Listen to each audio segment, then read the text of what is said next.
Hey y'all, this is AL Think Madame, and this is the recap review for 61st Street.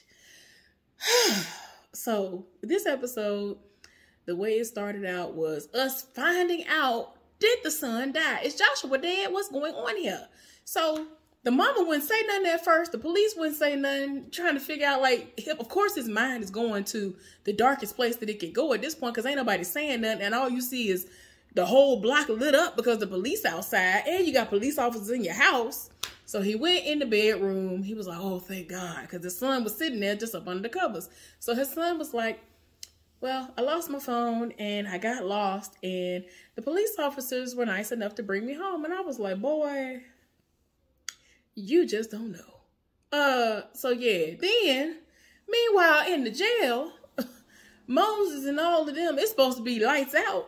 And one of the crooked COs then unlocked the cell that Moses sleeps in, and they threw coffee creamer, on his cellmate and lit him on fire. Like he caught on fire, and it was pretty much meant for him, or it was supposed to be a warning to him that next time it's gonna be you. Child, it's really, it done got real up in here. The faction and all of them doing the absolute most. So, of course, immediately, like as soon as it's time for visitation, he trying to see his lawyer as soon as it's time. So, he done rolled up. He was like, man, you got to get me out of here. It's too much going on in here. And they're trying to get me to join the faction and all of this. Like, he was just like, look, son, you got to calm down. You got to think fast. You got to let me know what you want to do. Then it came to me. Excuse me, y'all. It's time for me to be winding down. But this is my last video, so hopefully I won't be doing this for much longer. I've been trying my best to hold back the yawns, and it's cold. Ugh, y'all. Anyway, but yeah, he's trying to tell him, like, they literally are walking through all the doors that are leading back to him, going back inside and not being able to talk to him. So they like, all right, time up. Anybody got time for that? He was like, man, I need a couple of more minutes. I need some more time. He was like, we don't do that around here. So he was like, son, you got to think what you going to do. Are you going to take this deal or no? Because the deal is 20 years. And I'm just like, what? So he was like, the deal is 20 years, or you could try to fight and, you know, probably still might get more than that. So, I mean, I was like, this is not a deal. This is some foolishness. Like, ain't nobody presented no evidence. Like, all you have is me at the scene, but you don't have any evidence that I did anything. I could have clearly been walking by. Like, there have been instances where people were just in the area, and y'all were like, oh, they in the area. They were the one. Like, no. Like, I mean, like, he did not set out for that man to die. Like, that's not the case. He was trying to go home. So, you know, it just got to the point. He was like, well, I don't know what to do. You make the decision for me. So I was like, child, this is too much. So then we end up seeing Moses' mama. You could tell she was getting ready for court, and she had the little basket and thing that she normally clean with. That man told her, you can't be over here with that. Like, no. You can't leave that over here. Like, she was trying to leave it like in front of like the little fire hydrant. I mean, the little fire hose and thing that they have to get to and break. So, I mean, but the way he said it was aggressive. So I was like, oh, you have to do all that. You could have said it in a less aggressive way, but I get it. So yeah, she ended up getting in there to see how, you know, the that particular hearing was going to go. And he said that he pled not guilty, and that was the end of it. And they keep on making a point to show this random white woman, right? And I mean, ever since like the first episode, I was like, what is going on? And like later on in this episode, somebody else even brought it up. Like, who is this heifer? Who is she? Like, she's so random. Like, she sticks out like a sore thumb. But it's like, who are you? And I know I've seen her in other stuff before. I don't know where. I know her from other stuff. But yeah. They trying to talk to him and say, okay, do you understand all these things? Because you know that you have to verbalize that you understand what is being said to you. And so he's had to say it. So he pled not guilty. They took him to the back, and they trying to figure out, oh, is that it? And they were like, yeah, that's it for the moment. So it just is what it is. Got to roll with the punches. Do what you're going to do.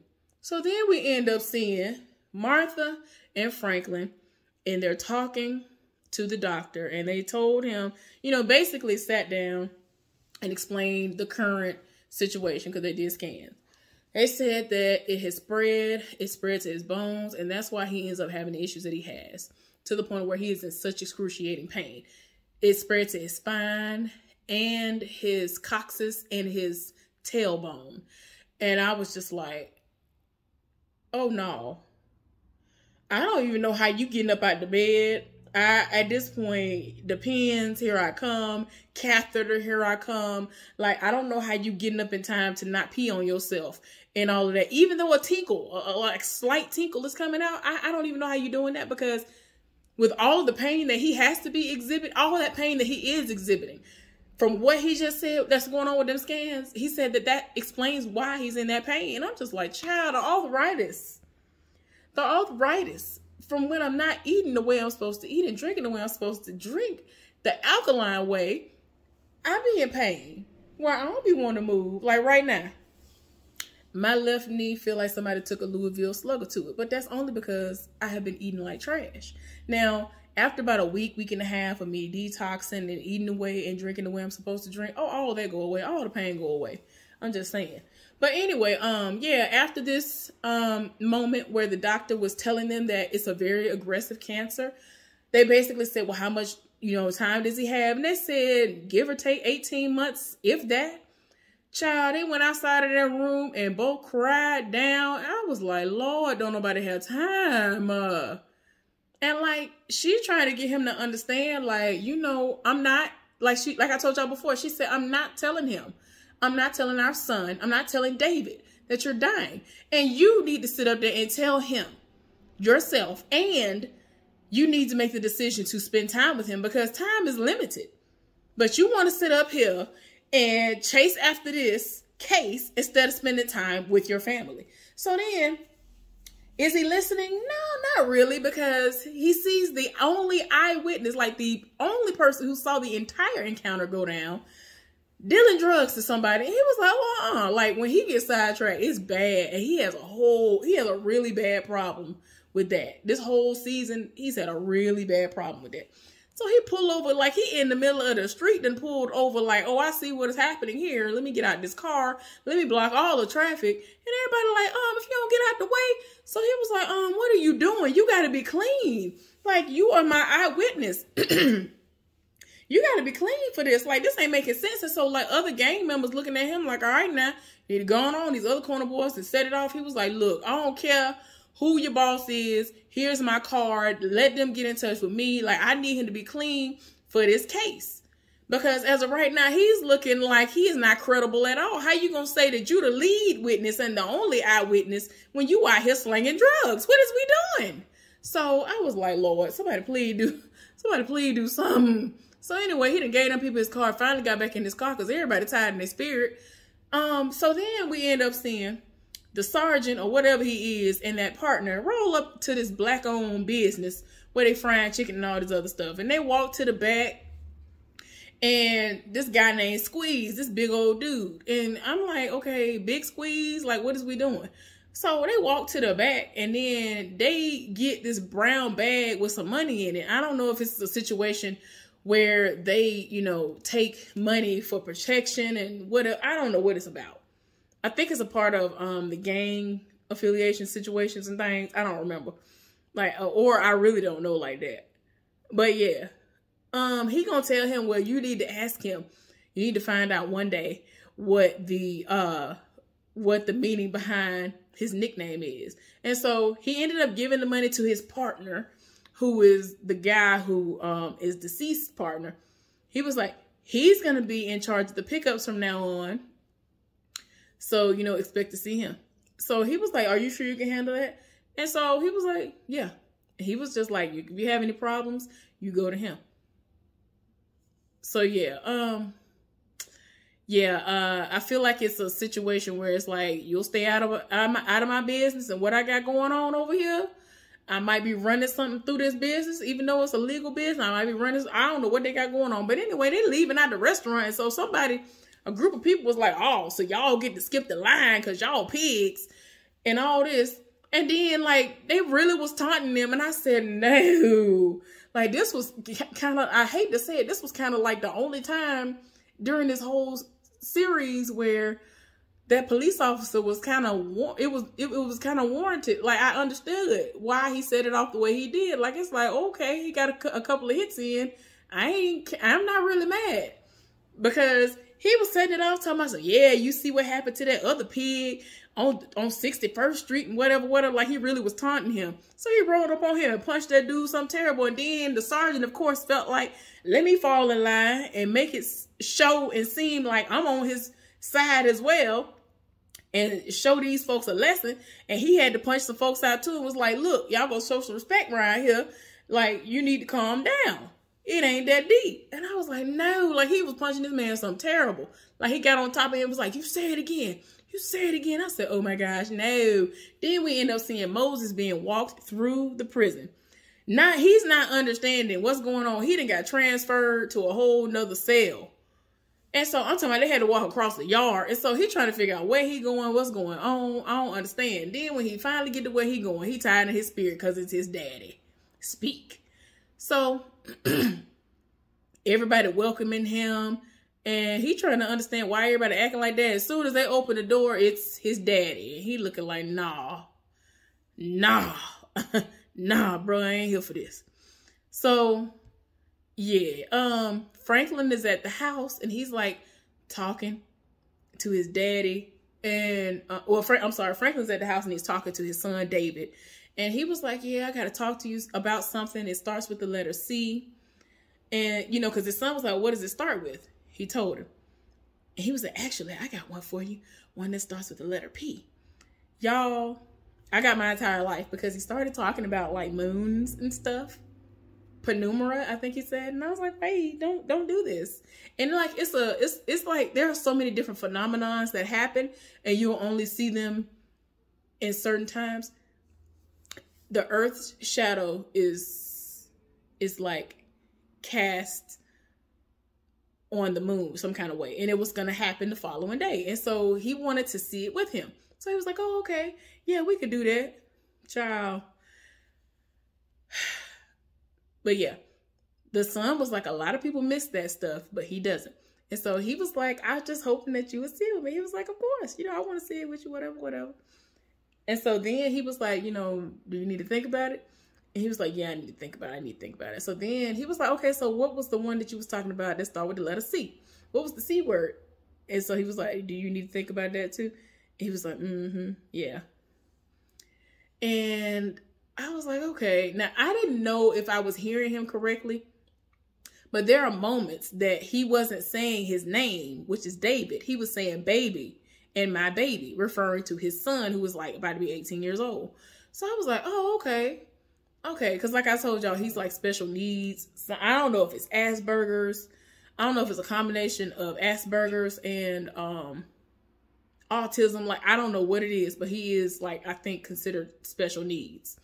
So yeah, then we see the police officer, and he took like one of the 5 kids out to like this museum. And so people live for him. So some woman decided to take it upon herself to roll up on him.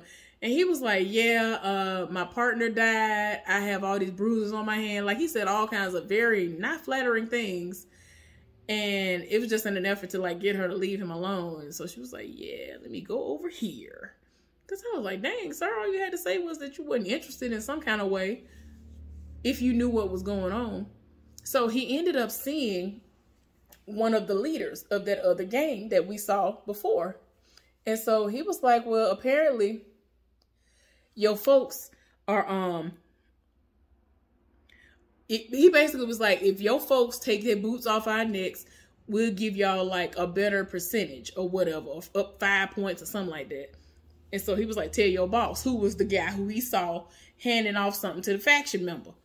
And so I'm like, Lord, y'all doing the most. So part of the initiative to get behind Moses is coming home and all this other stuff, trying to raise this money to get him out. They ended up doing a barbecue. Everybody out there enjoying themselves. And Franklin ended up meeting the track coach, talking to him. And he was like, look, Franklin used to live, for me, I used to be like the first person that he would call. And now it's you. And so, yeah, he's basically telling him that Franklin is a very strong guy, and like mentally and like physically. Well, before Franklin's wife can leave out, Martha is approached by Rufus's mama. And so she kills me. Like, I never understood these heifers who had these trifling children that set it off on the left, right, front, and the back when they get killed, when they decided that they wanted to be out here in these streets. And she over here talking about, oh, you over here doing everything for Moses Johnson, but y'all ain't said nothing about my son. Y'all ain't doing nothing for my son.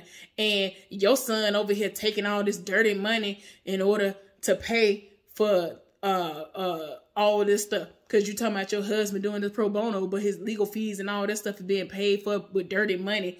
And so she was like, we having a barbecue around the corner. She was like, yeah, around the corner, from the corner. I was like, no. But she was just like, look, you need to give my son the same attention that you giving that other woman's son. And I'm like, girl, why are you so mad? Your son was trash and you knew that. You need to get that. You need to let that sizzle in your spirit. That's what you need to do. So I'm talking about this barbecue situation ended up being like an all-night affair. That random white woman popped up again. So then Moses' mama was like, who is this white heifer? Like, who is she? Like, I just see her everywhere. Like, what's going on? She ended up doing a speech first. And she got emotional and all that stuff. And, you know, just thanked everybody for coming out and all that stuff. But anyway, she ended up taking him to the side and was like, who is this random white heifer? And so he was like, you know, she's on the side of right. You know, she be having a lot to say, but, you know, she means well. I wouldn't get on her bad side, but she means well. So I was like, oh, okay. So then she rolled up and introduced herself and all of this. And so she gonna say, yeah, Franklin was just telling me about her. He looked at her like, ma'am.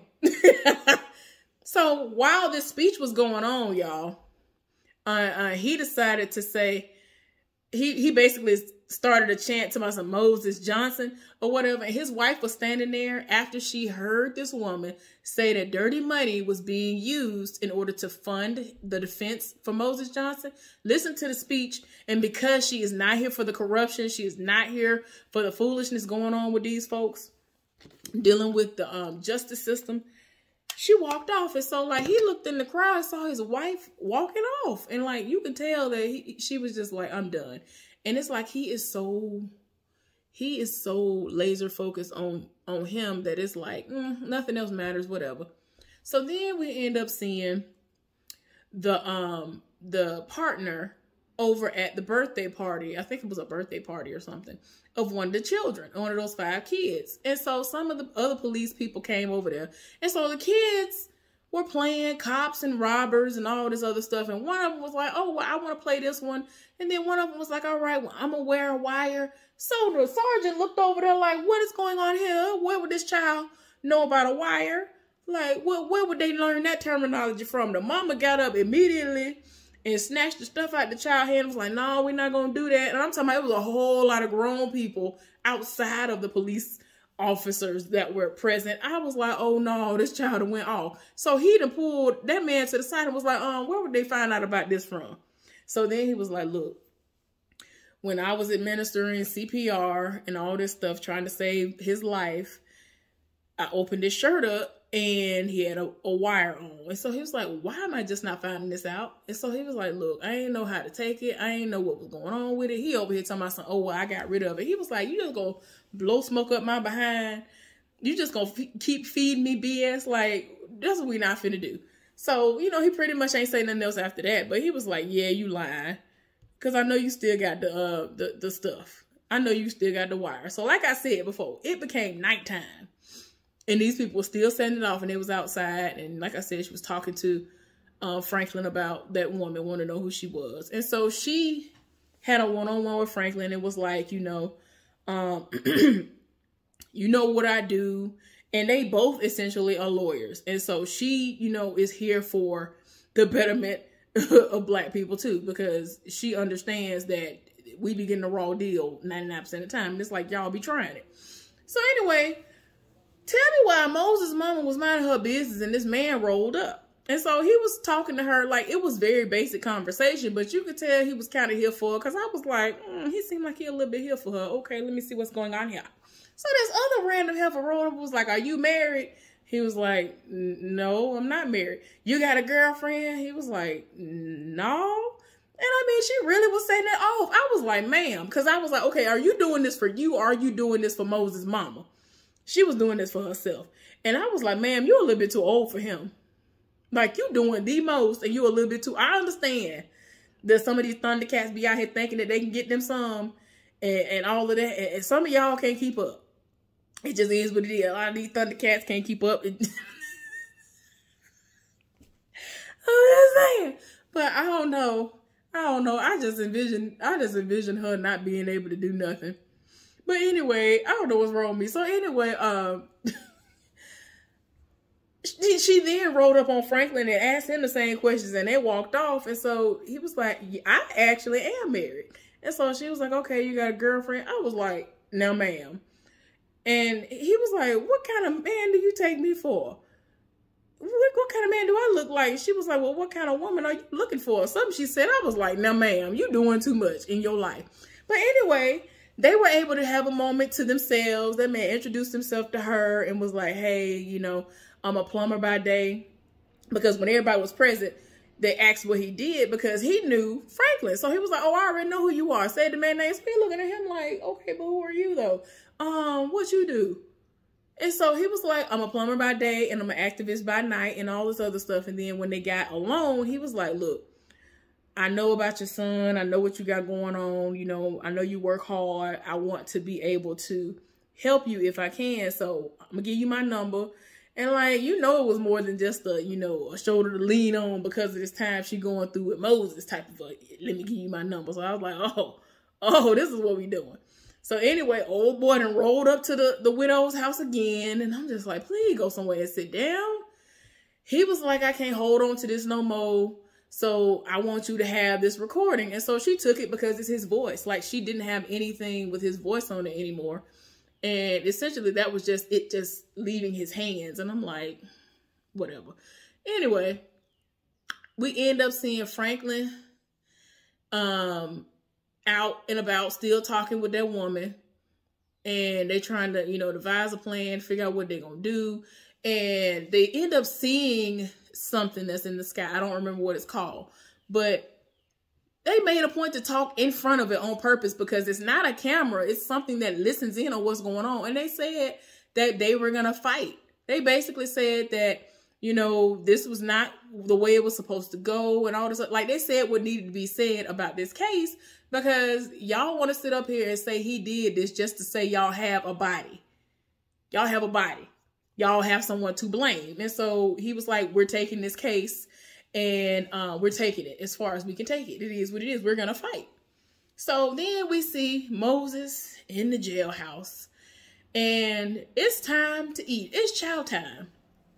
Tell me why he in line. Somebody say, that's Lil Speak right there. All commotion. Everybody stopped talking. I was like, y'all done went off because that's that boy daddy. Oh no, y'all got to calm down. So anyway, he was like, no, that's all right. Y'all ain't got to do all that, man. Everybody was like, no, we ain't finna do that. And they got out the way. Them people gave him like 2 extra pieces of meat, gave him big helpers of everything. I was like, I saw the big 2 pieces of meat y'all put on his plate. Y'all done did the most. So then he was about to leave and go over to a table and he looked over where his daddy was at. And then he basically told the people to move and give him a minute or whatever. And everybody cleared out from the table. So he went over to where his daddy was at. And his daddy go say, you need your protein, eat your protein. So he was like, who you supposed to be? You know what I'm saying? You ain't been my daddy. You ain't been in my life. I ain't seen you in I don't know how long. And now you think you going to come into my life and tell me, eat your protein? So then he got up from the table and he was like, as soon as he turned his back, he was like, you want to know who tried to kill you, don't you? So then he was like, dang, let me turn back around. So he basically explained to him, you are considered to be a cop killer. Basically, whether he thinks that he's a cop killer or not, they looking at you like you're a cop killer. The COs are in it. And the COs and the other people have a deal. And they up in here working together. And if you don't get on board, you're going to get left behind and they're going to kill you. It just is what it is. You're going to need to get with the program or they're going to kill you. So he just keep adding more fuel to the fire every time you look up. So then we end up seeing Franklin out in the middle of the night talking to the eyewitness, trying to get a better understanding of what happened. So he told him the exact things that happened. And y'all, he had a ladder. He tried to crawl up the ladder. Talking about before he even started climbing up the ladder, his back started hurting. I said, sir, the last thing we need is for you to climb up this ladder and fall. But he climbed all the way up to the top. And then he ended up standing on top of the little crates, trailers. Y'all know what them things called. And I was like, child, this is too much. And so he was like, well, you said that the officer shot at him. And he was like, look, that bullet is long gone. Which is true. And just so happened, while he was up there, he saw the moon. The moon was big. He was able to see exactly what his son was talking about. And I was like, wow, he didn't even get to see it with his son. Like, that's how crazy that moment was, y'all. I promise y'all, if I was not into stuff like this, I would have never even paid attention to that moment. I'm serious. I would have a blonde moment and be like, why are they showing this? Don't nobody care about that. I was like, oh my gosh, no. So then we end up seeing a TV debate that his wife and this other person who is in the same district as her or running for the same district as her, probably somebody that's already in that district and she's trying to take the seat from them. And she was just like, do you know Rufus? Like, she said Rufus's whole name. And she was like, yeah, I'm pretty sure you don't know Rufus. But he was killed in this precinct. Like, he was killed in this area. In the one that we're running for. And, there are a lot of Rufuses. And you don't even have to know their names. But this is a situation where all of this stuff is going on. You don't understand what's going on. Everybody want to talk about doing this, that, and the other when it comes to the police. But you can't sit up here and say, oh, we got to change this. We need to, put this in place. No, we need to tear it all out and start all over again. Because where it all started was with slave catching. If this is a system, the system is working the exact way it's supposed to work, baby. So what is we talking about? You ain't finna change nothing because it's the same thing. It's not no, oh, we need to implement some new things. No, you don't need to add nothing on top of something that's failing in our eyes, but it's working in the eyes of the people that put it in place. And it all started with the slave catching. All of this stuff is working the way it's supposed to work. You got to start all the way over.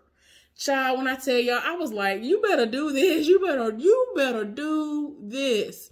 So anyway, she got home and she saw her husband's hat hanging up.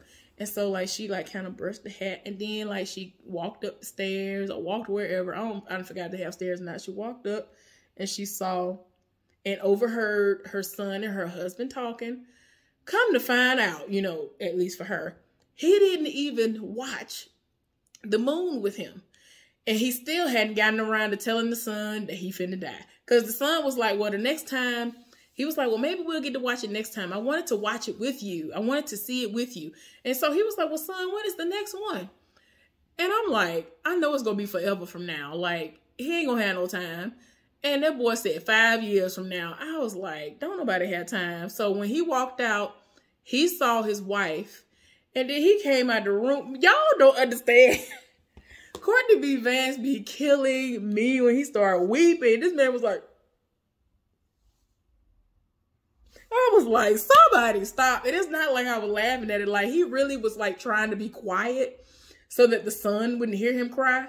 And the wife was just done. She was like, nope, I'm still not telling. Like, that's the way she was looking at him. Because it's sad because the son still don't know that this man finna die. So then we see Moses. And we at the end of the episode, we see Moses. He in the bunk with his daddy. And his daddy was like, you're going to have to get with the program. He was like, speak. Ain't nobody got time, whatever, whatever. He was like, you don't call me speak. I was like, no. But basically, he was telling you better get with the program. you better get with the program. But anyway, hopefully y'all enjoyed this recap review of 61st Street. I'm done for the day. I done did the most for the day. I'm surprised my voice didn't go out. It feel like it's trying to go out, but it's time for me to start winding down and going to sleep sooner than later. Thank y'all so much for tuning in. Hopefully y'all are enjoying these and have been watching it for yourselves. I'm enjoying from week to week. Yeah, y'all. All right, so thumbs up this video for me, please. Subscribe to my channel if you have not done so, and let's talk about it down in the comment section.